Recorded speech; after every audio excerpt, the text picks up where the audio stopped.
Là il fait encore jour, tout est calme. Si vous tendez l'oreille, vous entendrez peut-être le clapotis de la pluie ou bien le chant des oiseaux. La lumière traverse encore les branches malgré les nuages, mais dans quelques heures ça va être une toute autre ambiance. C'est pour ça que j'ai installé plusieurs caméras à détecteur de mouvement ici, en pleine forêt, dans la Loire. L'idée c'est tout simplement d'y voir ce qui s'y passe quand personne n'est là pour le voir. Alors j'ai installé mes caméras dans des endroits plus ou moins stratégiques. J'en ai installé une dans un sentier assez discret où j'ai repéré pas mal d'empreintes. J'en ai aussi mis une vers une souche d'arbre qui semble être un vrai carrefour animalier. Et la dernière je l'ai positionnée dans une petite clairière qui visiblement attire beaucoup de passages au vu des traces de pas et la répétabilité des passages des animaux, notamment des excréments, quand je me promenais dans cette forêt. Pendant 2 mois, ces caméras ont tourné en continu, captant chaque mouvement, chaque passage. Maintenant, il est temps de découvrir ce qu'elles ont filmé. Et je peux déjà vous dire que certaines images m'ont vraiment surpris. Ce qu'on va faire, c'est que je vais faire le tour de la forêt, je vais récupérer toutes les données qu'il y a dans ces petits boîtiers et on se retrouve tout de suite pour l'analyse des images.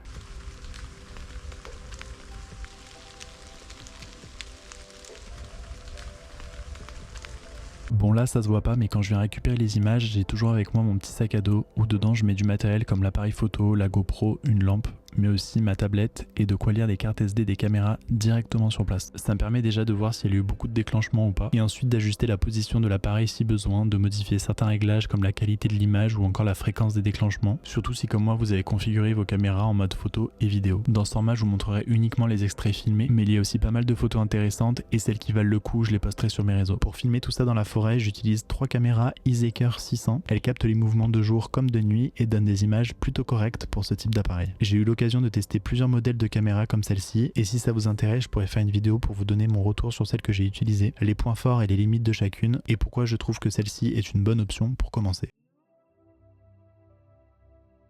Bon, ça y est, les cartes mémoire et les fichiers sont avec moi. Il est maintenant le temps de voir ce qu'elles ont capturé. Alors il faut savoir que comme les caméras ne tournent pas en continu et ne s'activent que lorsqu'un mouvement est détecté, on est censé voir un animal, un humain ou autre chose. Et pourtant, même avec ce système, j'ai un paquet de vidéos où il ne s'est absolument rien passé. Des branches qui bougent ou parfois même des insectes qui passent devant l'objectif et déclenchent l'enregistrement vidéo. J'ai donc fait un gros tri pour ne garder que les plans où on voit vraiment quelque chose. Il faut aussi savoir que tout ça reste totalement amateur. J'ai découvert ce genre de caméra il y a seulement quelques mois et je trouve ça à la fois excitant et passionnant de voir ce qu'on peut capturer avec. Alors là, tout de suite, on va commencer par regarder les images qui ont été filmées 2 jours, puis après on passera aux images de nuit. Allez, c'est parti, on va voir tout ça.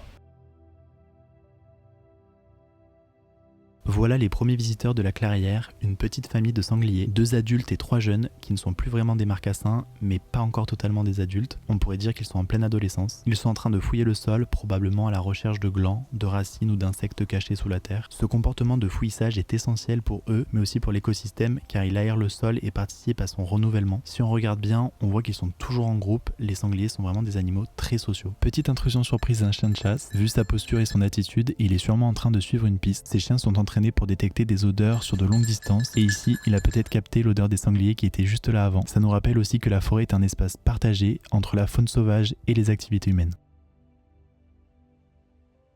Ici on bascule dans un monde un peu plus doux et on commence avec un jeune chevreuil accompagné de son acolyte. Les chevreuils sont des animaux discrets, souvent en petits groupes. Celui-ci semble plutôt calme et observateur, probablement en train de s'assurer qu'il n'y ait pas de danger avant de continuer sa route. Ici on a un spécimen particulier, un chevreuil mâle avec des bois, mais ce qui est le plus intéressant c'est la qualité de l'image ou plutôt son manque de qualité, mais que j'ai fini par renvoyer et on comprend pourquoi. Distorsion sur les côtés, image pas nette, mais au moins on a pu observer ce beau chevreuil en train d'explorer son territoire. Une bus qui fait un atterrissage express pour faire sa petite affaire, puis repart comme si de rien n'était. Très chic. Là, il se passe quelque chose d'intéressant. On voit que ce chevreuil se fige soudainement, il tend ses oreilles, il a sûrement dû entendre un bruit qu'il n'a pas apprécié avant de décider de prendre la fuite. Juste après lui, 2 autres chevreuils surgissent et filent dans la même direction, en bondissant au-dessus des buissons et des troncs. Ce comportement est typique. Quand un chevreuil perçoit un danger, il s'enfuit en zigzagant et bondissant, ce qui lui permet d'éviter les obstacles et de semer d'éventuels prédateurs. Et là pour le petit dernier, un autre chevreuil, mais cette fois-ci en mode détente. Il est en train de se lécher, soit parce qu'il a une petite blessure, soit simplement pour entretenir son pelage. Un bon toilettage est essentiel pour ces animaux car il permet d'éliminer les parasites et de garder leur pelage en bon état. Et on termine cette séquence avec un oiseau absolument splendide, le faisan vénéré. Son plumage coloré est vraiment impressionnant, surtout au soleil. C'est une espèce qui n'est pas native de nos régions et qui a été introduite pour la chasse. Mais certains individus parviennent à s'adapter et à survivre dans la nature. Un vrai plaisir pour les yeux d'en croiser un. Donc là on vient de voir ce qui s'est passé en journée, et franchement je trouve que c'est un bon début. Ça me fait prendre conscience que chaque espèce a ses propres habitudes et son propre rythme, et je suis sûr que si je laissais les caméras pendant encore plusieurs mois, on retrouverait probablement les mêmes animaux aux mêmes endroits et approximativement aux mêmes heures. D'ailleurs ces petits boîtiers sont souvent utilisés par les photographes animaliers pour observer les habitudes des animaux, et ainsi de pouvoir les photographier avec des appareils de bien meilleure qualité. Et une fois la nuit tombée, ce petit monde change complètement, tandis que d'autres font leur apparition. En tout cas le nombre de déclenchements que j'ai eu de nuit est 2 à 3 fois plus supérieur que ceux que j'ai eu de jour. Dans ce que vous allez voir, j'ai essayé de mettre le plus d'espèces possible pour vous montrer un petit peu la diversité de ce qui se passe dans nos forêts régionales une fois la nuit tombée. Alors voyons ce qui se passe quand le soleil s'efface et que la vie nocturne prend le relais. Et on commence cette séquence nocturne avec un sanglier qui semble être seul, mais si vous tendez bien l'oreille, on entend des petits grognements en arrière-plan. C'est un signe qu'il n'est pas réellement seul, probablement des jeunes sangliers cachés dans l'obscurité, encore trop prudents pour s'aventurer en premier. Chez les sangliers, les adultes ouvrent souvent la marche pendant que les plus jeunes restent à proximité. Ici, un petit lagomorphe. À première vue, il ressemble fortement à un lapin de Garenne. Ce qui le distingue du lièvre, c'est sa taille plus compacte et ses oreilles plus courtes. Le lapin de Garenne est un expert de la discrétion, surtout la nuit où il sort pour se nourrir sans trop attirer l'attention des prédateurs. Encore un sanglier, mais celui-ci a eu une réaction intéressante. En se retournant, il réalise qu'il est filmé et semble surpris, comme si on venait d'interrompre un moment privé. Ce genre de réaction montre que même les animaux les plus imposants restent attentifs aux moindres changements dans leur environnement.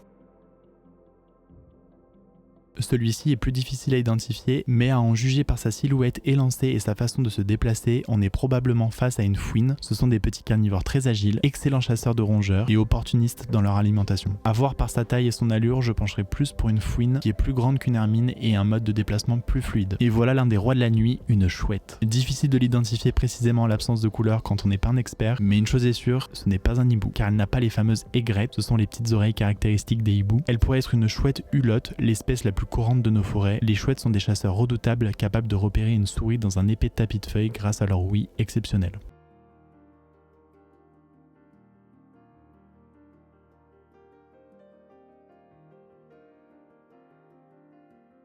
Ici, on a une scène assez poétique, des petites souris en pleine activité, perchées sur une souche d'arbre, en train de grignoter sous un ciel chargé de flocons. Malgré leur taille minuscule, ces rongeurs sont essentiels à l'équilibre de l'écosystème, servant de nourriture à une grande partie des prédateurs nocturnes comme les chouettes et les renards.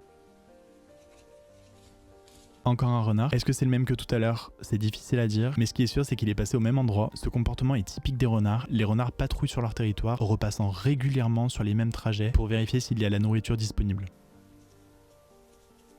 Et là, c'est la surprise, on retrouve notre petite famille de sangliers. Ce qui est fascinant, c'est qu'on les observe cette fois-ci sur 2 caméras différentes à 2 endroits distincts de la forêt. C'est une belle preuve que ces animaux ont un territoire bien défini et des trajets habituels. On peut aussi confirmer qu'il s'agit bien des mêmes individus, grâce au même nombre et aux horaires similaires.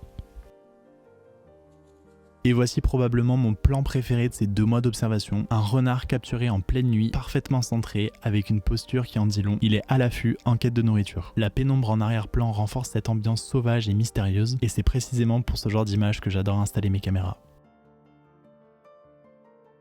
Et voilà, fin de cette immersion nocturne. Ce qui marque le plus, c'est la différence entre les images de jour et de nuit. La journée, on a un peu cette impression de calme et de sérénité. Tout est bien visible, on repère facilement les animaux. Mais la nuit, on voit quand même que tout devient plus discret, plus furtif. On se rend compte que la nature est bien plus active qu'on ne le pense. Même quand on marche en forêt et qu'on a l'impression qu'il ne se passe rien, en réalité, il y a du mouvement en permanence. Et ça me donne encore plus envie de continuer, parce qu'au final, il y a encore tout un petit monde à découvrir.